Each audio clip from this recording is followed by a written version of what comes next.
¿Cómo están? Muy buenas noches a todos. Vamos a continuar la unidad número 4 de esta sesión.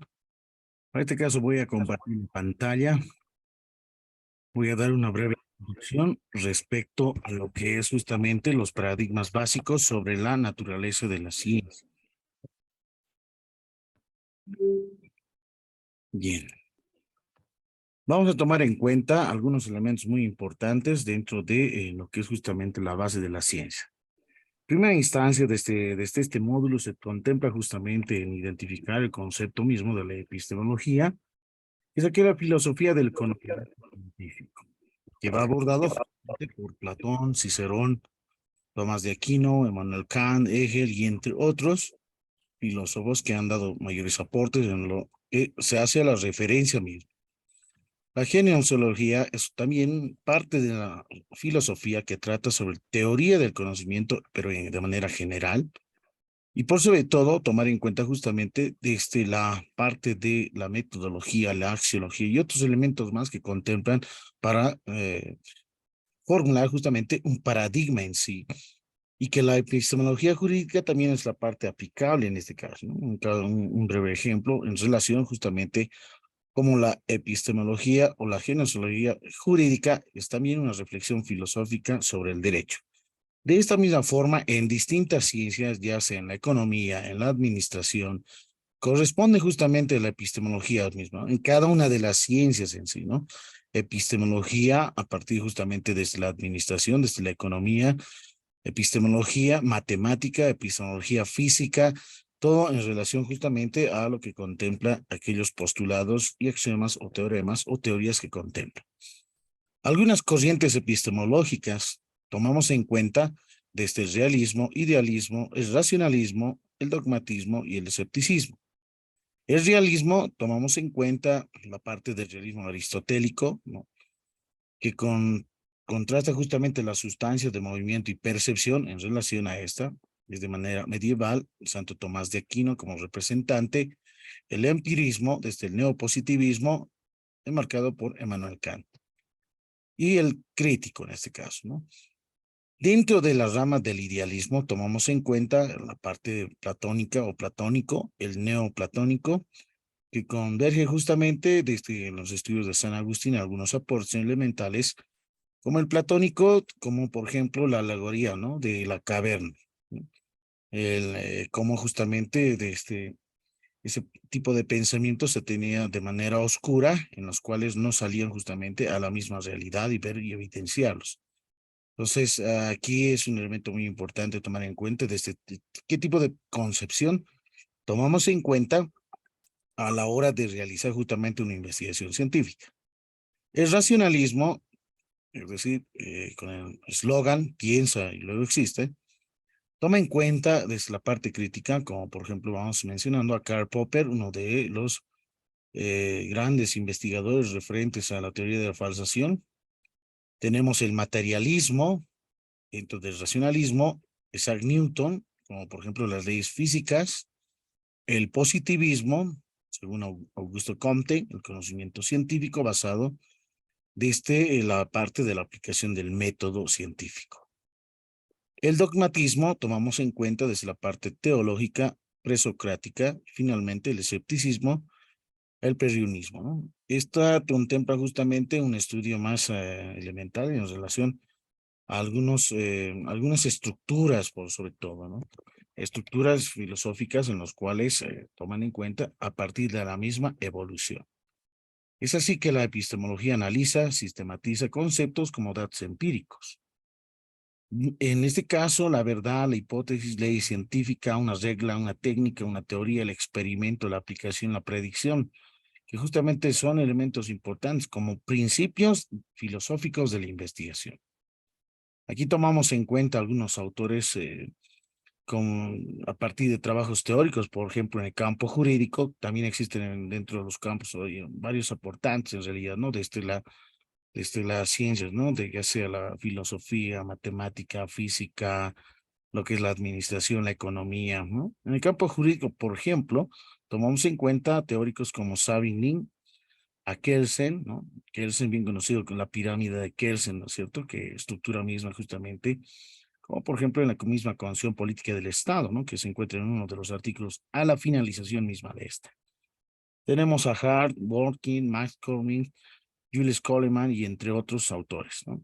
Hasta hoy en la actualidad, los que mayormente vamos viendo en algunas ciencias dentro del área social, como por ejemplo desde un paradigma netamente cualitativo como Habermas, a Michel Foucault, tenemos a Luhmann, tenemos a Rawls, tenemos algunos estudios que, o sobre todo mayormente Mario Bunge, toma en cuenta justamente a partir de la corriente desde el positivismo.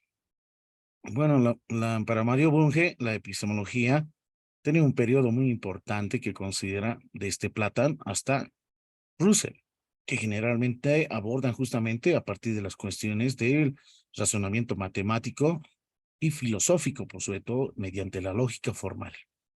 Recientemente tomamos en cuenta justamente en el Círculo de Viena y aparece un nuevo enfoque acerca del conocimiento científico incorporado bajo la lógica, la semántica, la axiología, la genesiología, la ontología, la metodología, ética y estética. Y que cada una de estas disciplinas están relacionadas justamente con la ciencia en sí. El problema conceptual concierne justamente a determinar si el objeto conceptual o constructo de la naturaleza del concepto, como un ejemplo, los conjuntos, las relaciones, funciones hipotéticas, teoremas y entre otros dentro del área de matemática. Para algunas escuelas, el pensamiento de los conceptos son objetos mentales, ¿no? Que existen en el lenguaje, en las sensaciones, las imágenes, la percepción misma, en poder observar la realidad en sí, y para otras simplemente son objetos de la naturaleza irreductible. Algunos ejemplos de constructos, como mayormente se toma en cuenta, son las proposiciones, los contextos, las teorías, los conceptos, los axiomas o las leyes en sí. Y una de las mayores dificultades justamente es construir teorías, ¿no? Hasta hoy en la actualidad varios referentes académicos o repositorios académicos van en esta parte. Es la que mayormente dentro de la universidad se debería de ir construyendo, elaborando nuevas teorías actualizadas en relación, obviamente, a cada una de las ciencias, ¿no? Es decir, por ejemplo, tenemos las facultades de Derecho, la Facultad de Administración y Economía, Facultad de Ciencias Puras y entre otras que van construyendo justamente, ¿no? Y tenemos justamente un ranking universitario a nivel internacional y ver justamente, ¿no? Y a partir de esto, lo que hace más falta es justamente construir estas teorías, ¿no? Construir una teoría no es nada sencillo, toma tiempo en realidad, porque debes de ir justamente en base al análisis mismo con relación a poder justamente demostrar, verificar si puedes a partir de esta misma poder generalizarlo y evidentemente en un determinado contexto, ¿no? Y en un determinado tiempo. No olvidemos que en el transcurso del tiempo va justamente, ¿no? Evolucionando la misma ciencia. La teoría del conocimiento supone una epistemología y una explicación del campo de saberes reunidos en un conjunto de conceptos, ideas, principios o métodos que sirven justamente para explicar el conjunto amplio de los hechos observados en la realidad. Es tener la conciencia de la existencia de un determinado fenómeno, ¿no? Un fenómeno de estudio, ¿no? Un fenómeno político, un fenómeno cultural, ¿no? Un fenómeno ambiental, un fenómeno educativo, entre otros, que vamos percibiendo justamente, ¿no? Y para esto, la epistemología intenta determinar los límites del entendimiento humano, estudiando cómo se adquiere, se valida y se prueba el conocimiento en sí. Conocimiento tomamos en cuenta desde el sentido común, artístico, científico, filosófico y lo que es revelado en sí. Además de esto, tomamos en cuenta que el saber es una actividad que el hombre desarrolla mediante ciertas habilidades, ¿no? Es decir, a través de la inteligencia misma. Es adquirir algunas aptitudes, permitiendo justamente obtener conocimiento de las diferentes realidades y contextos. Vale decir que la filosofía del conocimiento es una episteme y que trata de comprender los límites del conocimiento humano. Mediante principios científicos de ensayo-error, antiguamente se han provocado justamente a partir de ese paradigma positivista, en relación a la experimentación. Y la experimentación contempla justamente en manipular justamente algunas variables, manipular, utilizar algunos instrumentos. Y es importante diferenciar entre lo que es doxa y episteme. Doxa, desde los griegos, es simplemente una opinión simple, sin ciencia, es un conocimiento de manera subjetiva. Y epísteme es el conocimiento, ¿no?, objetivo mediante el método científico. Y la demarcación justamente de elementos del pensamiento toma en cuenta algunos propósitos del pensamiento, preguntas en cuestión, ¿no?, los supuestos o las hipótesis, los puntos de vista, ¿no?, la información que se tiene, algunos conceptos que se van definiendo mediante teorías o modelos, la interpretación e inferencia, para decir, a partir de la implementación misma de ciencias como la matemática, la estadística, y las implicaciones y consecuencias en relación a lo que se ha podido obtener y se ha podido concretar. Saber y conocimiento, el conocimiento se explica en las palabras o en los conceptos que define, ¿no? Si un discurso es verdadero o un conjunto de opiniones o proposiciones son verdaderas. ¿No? Podemos aquí mencionar proposiciones simples o proposiciones compuestas como la lógica forma, las van definiendo, ¿no? En realidad se van formulando, ¿no?, con las letras minúsculas P, Q, R, S, T, etcétera, proposiciones simples y las compuestas, ¿no?, mediante los conectivos lógicos, ¿no? Como por ejemplo el y, ¿no? Es decir, la conjunción, la disyunción, la implicación, la doble implicación o bicondicional, también se lo conoce de esa forma, y entre otras que conocen justamente constructos teórico-lógicos. El conocimiento entonces supone una explicación sobre el campo de saberes reunidos, un conjunto de conceptos, ideas y principios o métodos que sirven para explicar el amplio conjunto de los hechos observados en la realidad. Y para esto, las dificultades que se tienen en el concepto de la ciencia también son algunos términos polisémicos, ¿no?, que tienen una dificultad propia de alcance y que significativamente desde diferentes puntos de vista o dimensiones, y en muchos casos dificulta precisar su definición en sí. ¿Pero qué es ciencia? Ciencia simplemente es el conocimiento racional, sistemático y ordenado, contrastable, es decir, comprobado metódicamente mediante el uso de métodos y fundamentado mediante los resultados y hechos que se han concretado. Para esto tomamos en cuenta que es una ley científica en sí. Una ley científica es un conjunto de fenómenos, ¿no? Obviamente fenómenos que están en diversas dimensiones, desde el ámbito educacional, ámbito cultural, político, ambiental y entre otros, que manifiestan regularidad o invariante y son recreados por el científico. Son proposiciones universales que establecen bajo las circunstancias que ocurren en un determinado hecho, ¿no? ¿Vale? Si cuando nosotros hablamos de proposiciones universales, estamos hablando de leyes universales, ¿no?, es decir, axiomas. Y los axiomas son justamente proposiciones que no se requieren ser demostradas y son válidas en sí. ¿Qué entendemos por teoría científica? Bueno, la teoría científica es la que explica la realidad mediante las leyes. Las leyes y teorías que vuelven, ¿no?, científicas mediante la observación, la comprobación o demostración experimental, contrastación misma con los hechos.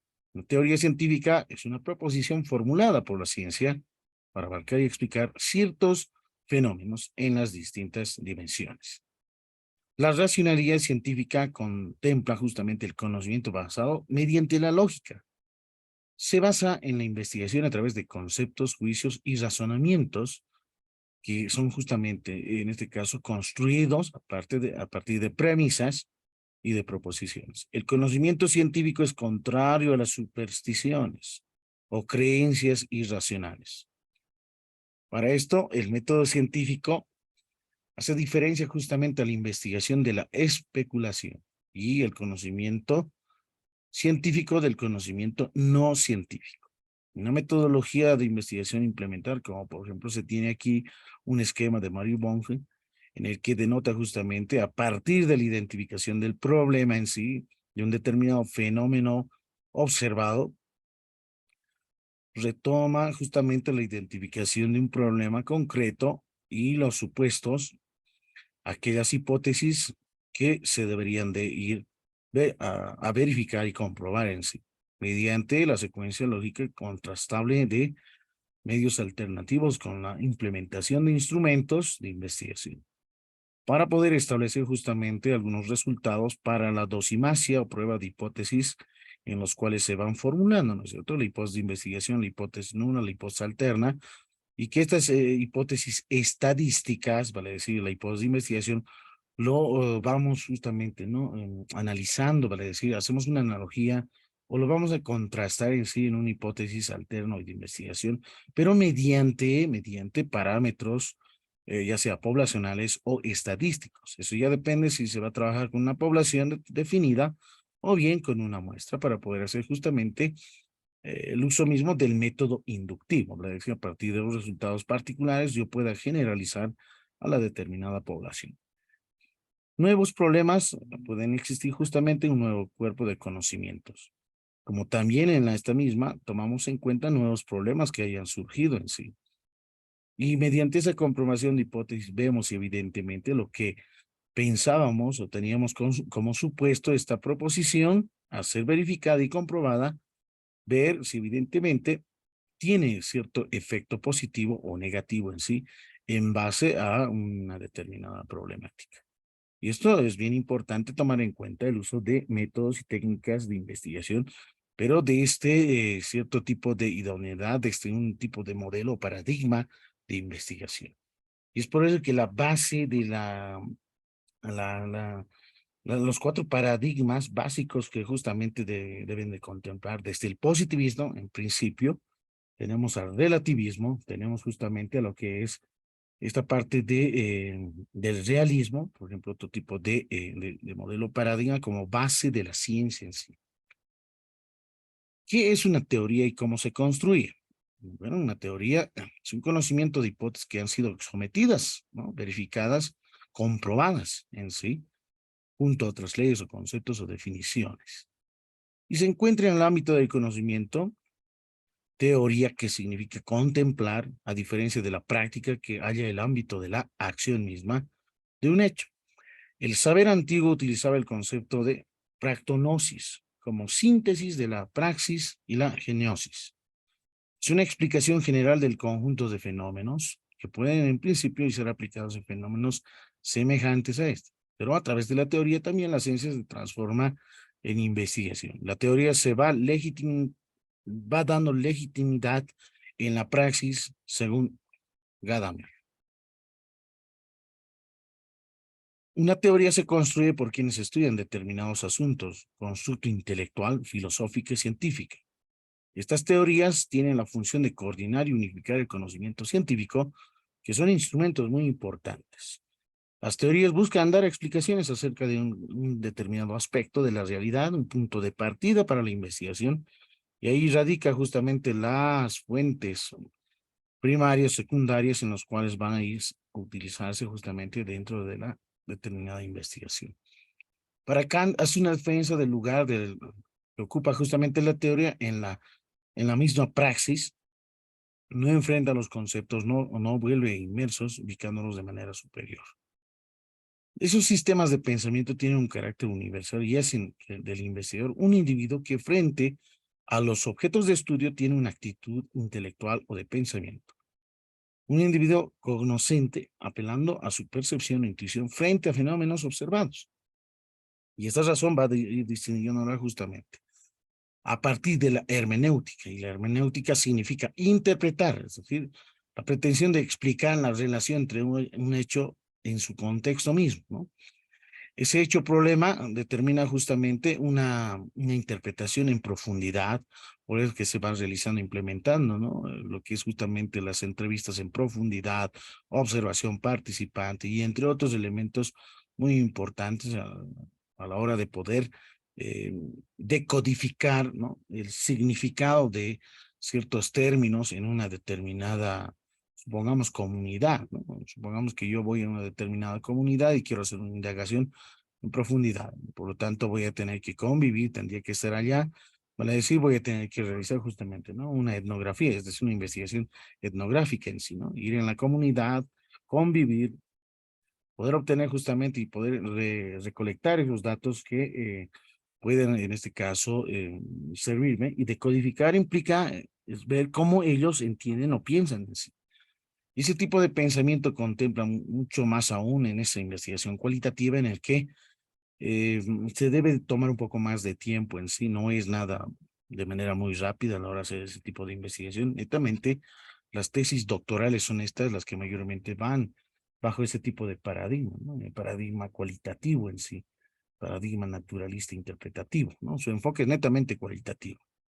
Por esa situación se hace una hermenéutica, ¿no? Se hace una fenomenología, una investigación en acción, una investigación etnográfica, lo que es justamente historias de vida, la teoría fundamentada y entre otros.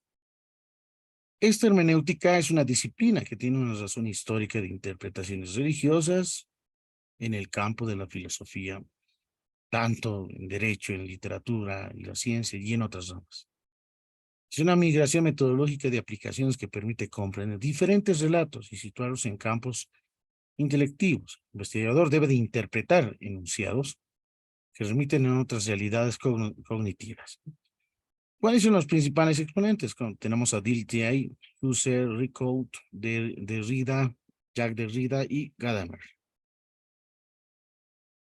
A esta interpretación transcurre tres posibles métodos: el análisis de contenido, en primera instancia como explicaciones, la semiótica como sistema de comunicación del lenguaje y la hermenéutica como la interpretación de teorías y la misma praxis a llevarse. Bueno, todo comenzó justamente, ¿no? Desde la antigua Grecia y es justamente que tomamos en cuenta la evolución del método científico a partir justamente de premisas, ¿no? En los cuales tenemos a grandes presocráticos, socráticos, como Tales de Mileto, tenemos ahí a Sócrates, Platón, Aristóteles, Anaxágoras, Pitágoras, Emmanuel Kant. Muchos de ellos justamente han podido dar algunos aportes importantes dentro de la ciencia misma a partir del positivismo. Y más aún en otras corrientes filosóficas, ¿no? Como por ejemplo la clasificación en las ciencias formales y fácticas, ¿no? Las ciencias formales, como por ejemplo la lógica y la matemática a partir de la aritmética y la geometría en sí. Ciencias fácticas, las naturales y sociales, las naturales como son la física, la geología, la biología y entre otras, las sociales, la sociología, la economía, la historia, la administración y entre otras que toman en cuenta en sí. Para esto, hacemos una referencia de la evolución del método científico entre los principales, ¿no? Presocráticos de la escuela naturalista de Jonia, y que estos van observando cuidadosamente el contexto, ¿no? Para decir la naturaleza, el uso de la razón para poder explicar y la búsqueda de una sustancia universal o en el cual estén justamente, ¿no? Compuestos todos los cuerpos del universo. Tenemos justamente una actitud metódica, Tales de Mileto, que establece la idea de que el agua es la sustancia primera como principio de la unidad material del mundo. En este caso, Anaximandro, otro de los sofistas que contemplan justamente los socráticos, constituye un principio de que el agua, por el aperión, para explicar la unidad material del mundo en sí. Para Pitágoras, ve al análisis de un objeto sólido cualquiera, el cual está compuesto por las partes, por ejemplo, un cubo, aunque estas partes puedan corresponderse o no de manera simétrica. Heráclito considera al movimiento como un movimiento del ser que afecta a su propia esencia en sí, expandiéndola y expresándose justamente en esa misma dinámica, que contrapone justamente al pensamiento de Parménides respecto a este concepto. Zenón continúa el pensamiento de Parménides en su obra Aporía de la medida, que demuestra lo absurdo de la tesis según las magnitudes constan de una infinidad de puntos discontinuos, ya que en este caso su suma debe ser inevitablemente tan pequeña que no exista magnitud alguna.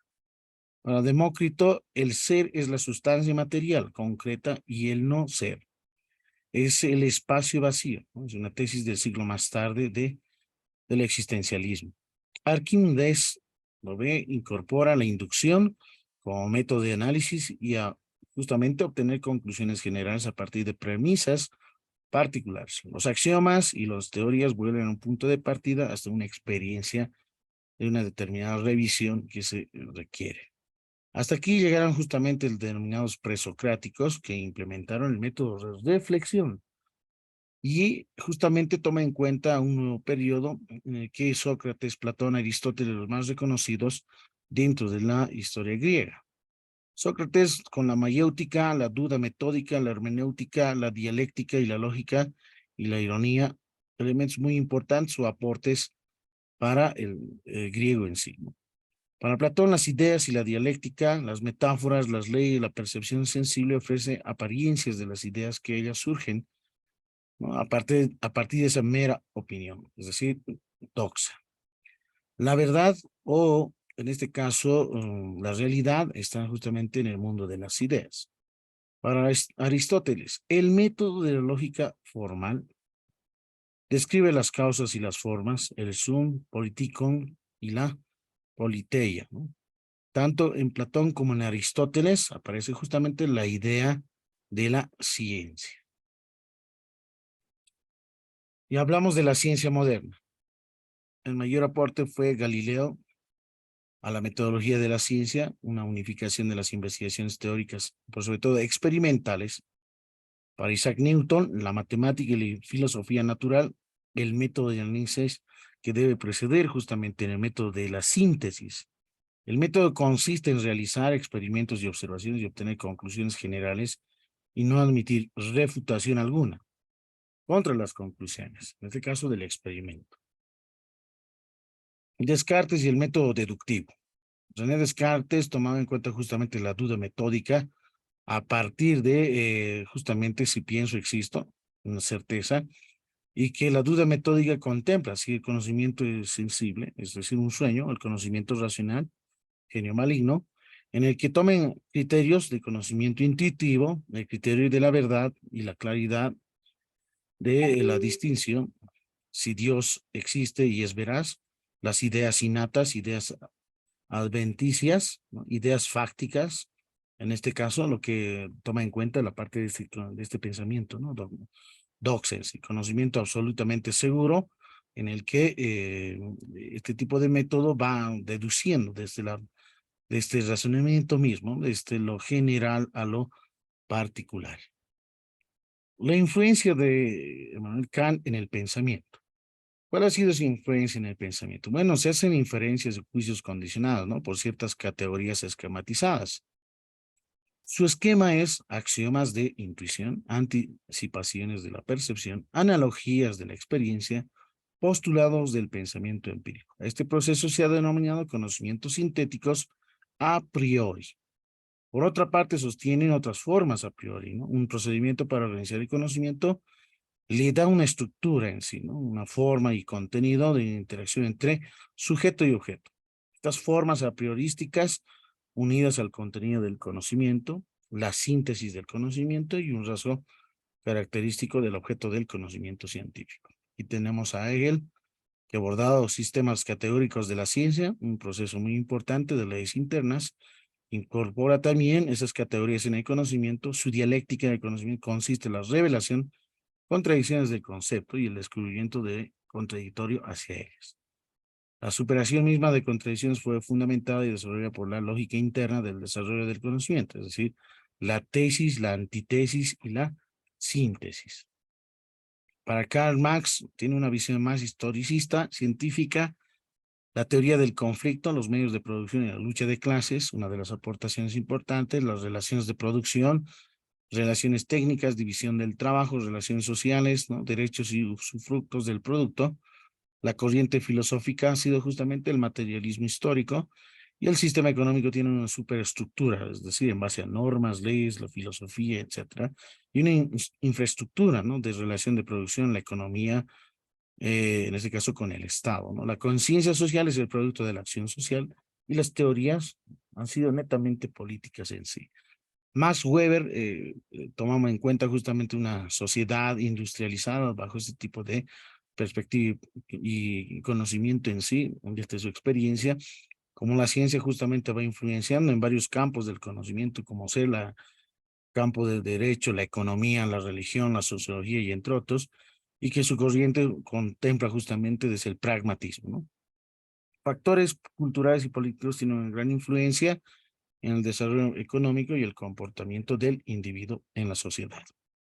Spencer toma en cuenta ideas dominantes desde la teoría de la evolución de la libertad personal, que ha incorporado conceptos técnicos como supervivencia, orgánico, función, estructura y sistema. El universo se explica en términos evolutivos, incluyendo la sociología y la ética personal, y la sociedad es un sistema u organismo no diferenciado y simple. Sociedad es un organismo biológico por analogía y deduce el comportamiento social para Spencer. Otros importantes referentes para construir marcos teóricos es Rousseau, el contrato social, la razón, ciudadanía, la moral, derecho, la educación. De Saint-Simon, ahí tenemos la sociedad como objeto de estudio, ciencia positiva al servicio de la sociedad, precursor también de la sociología. A Augusto Comte, mentor del positivismo, sociología científica y humanista.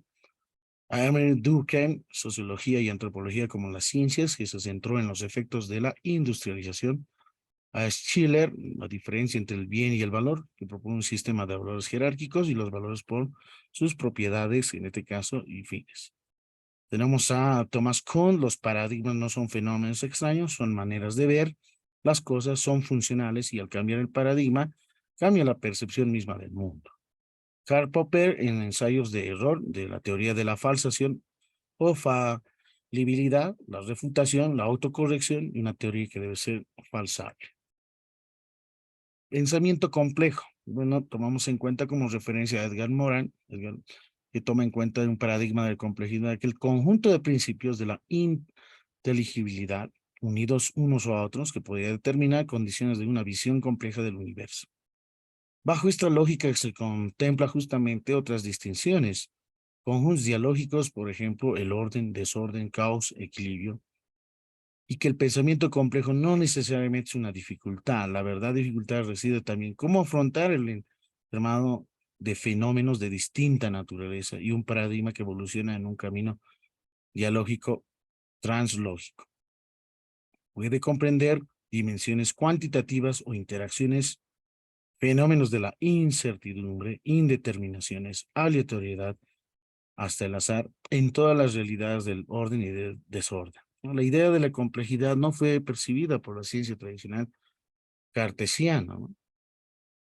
Hasta hoy en día nuestra sociedad contempla justamente un mundo globalizado, ¿no? Mediante la comunicación misma de la tecnología, cómo va cambiando justamente la sociedad en base a al sistema de información base que se tiene hasta hoy en la actualidad y cómo el cerebro va evolucionando a partir de el uso mismo de las tecnologías, de la información, la tecnificación misma y los cambios que se tienen justamente, ¿no? Cambios, podríamos decir, ventajas y como también desventajas, ¿no?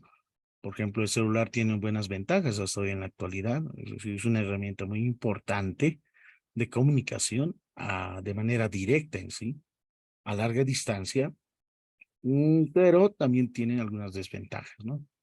La gran mayoría, por ejemplo, de los estudiantes universitarios siempre se encuentran con este fenómeno que es denominado como el uso excesivo del celular, ¿no? Porque es justamente que generan grandes problemas desde la visión, ¿no? Que cada uno de los estudiantes están constantemente con su celular, ¿no? Viendo probablemente redes sociales, Facebook, WhatsApp, Instagram, TikTok, YouTube y entre otros. Así como tiene desventajas, también tiene las ventajas, ¿no? De poder compartir información, descargar algunas, algunos libros que sí les pueden servir para la construcción misma de su conocimiento, el uso de YouTube, ¿no? De algunos videos o conferencias o seminarios que les pueda dotar mayor utilidad. Bueno, entonces, en el constructo del pensamiento hay algunas fórmulas posibles, ¿no? La revolución del pensamiento. Aquí vamos a denotar el dogmatismo, el escepticismo, el subjetivismo, el relativismo, el pragmatismo, criticismo, racionalismo, empirismo, intelectualismo, a priorismo. Bueno, enseguida volvemos, por favor. Ya tengo menos de un minuto. Vuelven en el mismo link del Zoom correspondiente. ¿Sí? Volvemos en el mismo link. Tengo menos de un minuto y proseguimos en la siguiente sesión correspondiente. ¿Sí? Entonces vuelven al mismo link.